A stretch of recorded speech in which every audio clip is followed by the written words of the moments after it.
جو آج میں اب ایک نیا علمی ایٹم بم پھینکنے لگا ہوں. ماشاءاللہ یہ چیزیں آتی ہیں, اس کے بعد پھر ایک کوہرام مچتا ہے, اس کے بعد بھی آئے گا. میں اب الحمدللہ 2 علمی اختلاف اپنے ریکارڈنگ میں لانے لگا ہوں مزید پرانے بزرگوں سے, اور یہ علمی اختلاف وہ ہے کہ یہ ان 2 بزرگوں کے یہ اقوال آج تمام مکاتب فکر کے لوگ, بریلوی, دیوبندی, اہل حدیث, جو تینوں اس زوم میں ہے کہ ہم اصلی سنی ہیں, باقی سارے جو ہیں وہ ٹنی ہیں, یہ تینوں ایک دوسرے کے خلاف ان ائمہ کے یہ 2 اقوال استعمال کر رہے ہیں. اور آج میں علمی دلائل کے ساتھ ان دونوں اقوال کا باطل ہونا انشاءاللہ ثابت کروں گا. اس کے بعد جس نے گالیاں نکالے ہیں وہ نکالے, ضرور اپنا شوق پورا کریں, ہم تو علم کے میدان کے آدمی ہیں.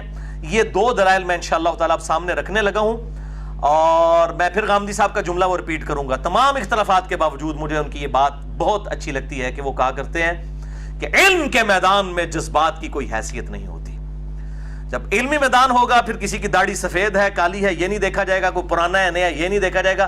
پھر نشتر ہاتھ میں ہوگا, پھر پینڈکس پھٹنے والا ہے تو آپ نے یہ چیرا لگانا ہی لگانا ہے. اور اس پہ جو میں نے جملہ بولا ہے وہ اس سے بھی بڑی چیز ہے کہ انڈیا, پاکستان, بنگلہ دیش کا مسئلہ یہ ہے کہ یہاں جذبات کے میدان میں علم کی رتی کے برابر بھی کوئی حیثیت نہیں ہے. تو اب میں ان جذباتی لوگوں کا علاج الحمدللہ کرنے لگا ہوں. یہ 2 اقوال آج کل بڑے پبلک میں عام ہیں اور لوگ پیش کر رہے ہیں اپنے اپنے دلائل کے لیے. نمبر 1, امام احمد بن حنبل رحمہ اللہ تعالی المتوفى 241 ہجری کا قول, اور نمبر 2, امام محمد ابن سیرین رحمہ اللہ تعالی المتوفى 110 ہجری کا قول. ان کے ساتھ میں قول مبارک نہیں کہہ رہا کیونکہ یہ مبارک قول نہیں ہے, یہ ساڑھے گاٹے فٹ ہوئے ہیں. ٹھیک ہے جی, ہم اعلان برات کرتے ہیں ان اقوال سے دلائل کے ساتھ. اور دوسرا قول امام محمد ابن سیرین رحمہ اللہ تعالی المتوفى 110 ہجری. اور اسی کی وجہ سے یہ سلفی بھائی مجھ سے ناراض ہیں, وہ کہتے ہیں جی ابن سیرین کا گستاخ ہے, وہ تو تابعی تھے.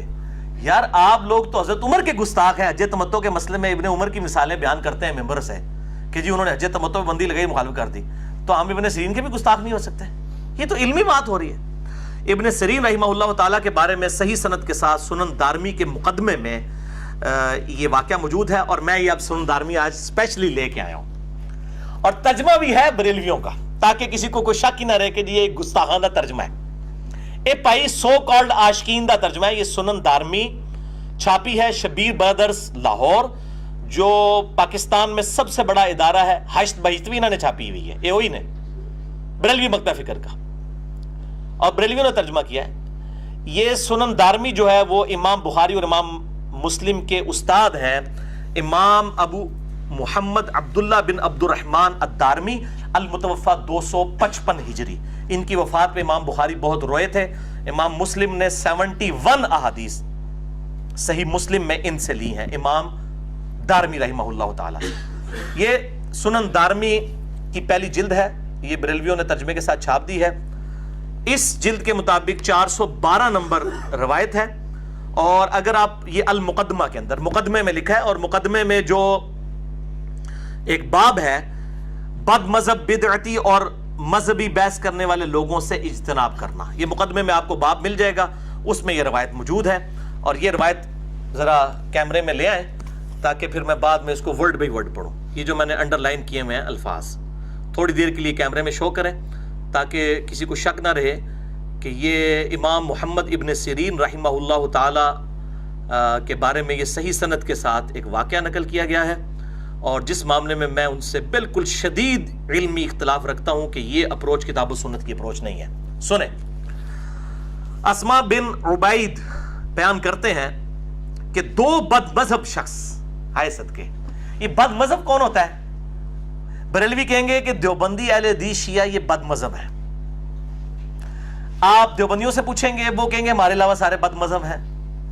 آپ اہل حدیث سے پوچھیں گے یہ کہیں گے سارے بد مذہب ہیں. شیعہ کہیں گے یہ سارے بد مذہب ہیں. یہ بد مذہب سے مراد ہے یعنی دوسرے معنوں میں سمجھو اپنے تو علاوہ سارے بد مذہب. 2 بد مذہب شخص ابن سیرین رحمہ اللہ کی خدمت میں حاضر ہوئے اور کہنے لگے, اے ابو بکر, یہ ان کی کنیت تھی ابن سیرین کی, ہم آپ کو ایک حدیث سناتے ہیں. یہاں پہ ہمارے اہل حدیث بھائی کہتے ہیں جی اسی تو حدیث بیان کر دیں, لوگ سنتے ہی نہیں. تو کوئی مسئلہ نہیں جناب, تھوڑے بزرگوں نے بھی نہیں سنی ہوئی.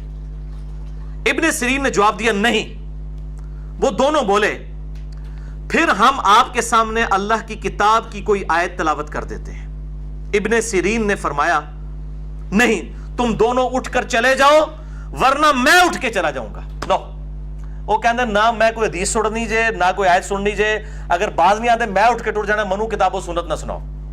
یہ میرے بھائیوں یہ ابن سیرین ہے، کوئی بریلوی دیوبندی عالم دین نہیں ہے، اور وہ جو دو آئے تھے وہ دو بد مذہب تھے، اہل حدیث مکتب فکر کے نہیں تھے۔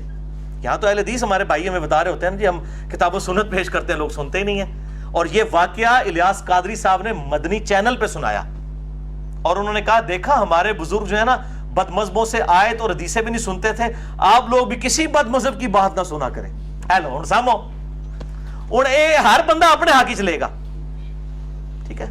اہل حدیث کہیں گے جی ہم بھی نہیں سنیں گے، اور یہ وہ بات بھی نہیں وَإِذَا خَاطَبَهُمُ الْجَاهِلُونَ قَالُوا سَلَامًا، وہ الگ چیز ہے کہ جب جاہلوں سے واسطہ پڑے تو ان سے بحث نہ کرو۔ یہاں بحث کا معاملہ نہیں ہے، آیت اور حدیث بھی نہیں سنی، اور یہ وہ بحث کرنے بھی نہیں ہے، آیت اور حدیث سنانے کے لیے آئے ہیں، اور آگے جو جواب دیا نا ابن سیرین نے وہ بالکل کتاب و سنت کے خلاف ہے۔ سنیں، انہوں نے کہا تم دونوں اٹھ کر چلے جاؤ ورنہ میں اٹھ کر چلا جاؤں گا۔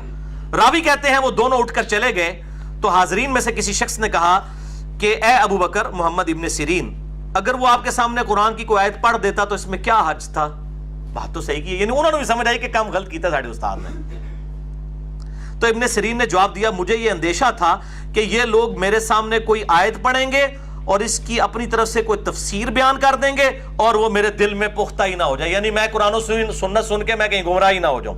وہ کہتے ہیں قرآن حدیث ڈائریکٹ نہ پڑھنا، گمراہ ہو جاؤ گے۔ یہ وہی چیز ابن سیرین نے بھی کہا کہ یہ کوئی آیت حدیث ایسی بتا دے جو میرے مسلک ہی نہ ہوتی، ہو سکتا ہے میں گمراہ ہی ہو جاتا۔ یہ ایک جاہل تو بات کر سکتا ہے، اگر ابن سیرین بھی یہ کہیں کہ کتاب و سنت پڑھ کے میرا بھی عقیدہ خراب ہو جائے، ان مسئلہ کے جا کے پوچھیے۔ یہ کہنا ہے فَاسْأَلُوا أَهْلَ الذِّكْرِ إِن كُنتُمْ لَا تَعْلَمُونَ، اگر تمہارے پاس علم نہیں تو اہل علم سے پوچھ لو۔ محمد ابن سیرین جو امام حنیفہ کے استاد ہیں اور تابعی ہیں، بخاری مسلم کی حدیثوں کے راوی ہیں، اگر وہ بھی یہ کہیں کہ اس کی آیت اور حدیث سن کے میں بھی گمراہ ہو سکتا ہوں، تو پھر اِنَّا لِلَّهِ وَإِنَّا إِلَيْهِ رَاجِعُونَ، انہوں نے 4 تکبیریں پڑھ لو، اور کس کی آپ بات کریں گے؟ اور وہ بحث والا معاملہ بھی نہیں، وَإِذَا خَاطَبَهُمُ الْجَاهِلُونَ قَالُوا سَلَامًا، انہوں نے سلامہ نہیں کہا، نہ بحث والا مسئلہ ہے۔ انہوں نے کہا میں نے آیت اور حدیث سننی نہیں ہے، اور ساتھ انہوں نے وجہ بھی بتا دی ہے، ورنہ وہ کہتے ہیں جی قرآن میں حکم آیا ہے کہ جب جاہلوں سے واسطہ پڑے تو بحث نہ کرو۔ انہوں نے یہ جواب نہیں دیا، ابن سیرین کی جھوٹی وکالت کرتے ہیں یہ لوگ۔ انہوں نے کہا کہ میں اس لیے نہیں سن رہا کہ اس کی بات کہیں میرے دل پہ نہ اثر کر جائے۔ انہوں نے یہ نہیں کہا کہ یہ جاہل ہے اور میں اس سے بحث نہیں کرنا چاہتا، انہوں نے کہا میں ہی کہیں گمراہ نہ ہو جاؤں۔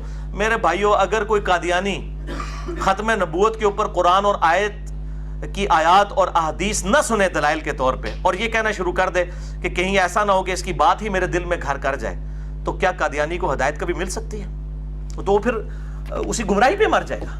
اس طریقے سے جب کوئی یہ کہے گا کہ میں نے کسی کی بات سننی ہی نہیں ہے، ہو سکتا ہے وہی غلطی پر ہو۔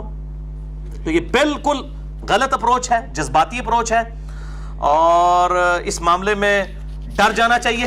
اور یہ سب ایک دوسرے کے حق میں اس طرح کی باتیں پیش کر رہے ہوتے ہیں اور کہتے ہیں نہیں جی بد مذہبوں سے بچیں، دیکھیں ہمارے سلف جو ہیں بد مذہبوں کی بات نہیں سنتے تھے، تو پھر بیچارے اہل حدیث کی بات کس نے سن دی ہے؟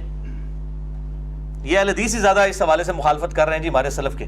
اسی طریقے سے بریلوی، دیوبندی، شیعہ، وہ بھی اگر کوئی صحیح بات کرتے ہیں، میں تو سب کی صحیح باتیں لیتا ہوں، جو غلط بات ہے اس سے اختلاف رائے رکھتا ہوں۔ دعوت قرآن و سنت اب کریں گے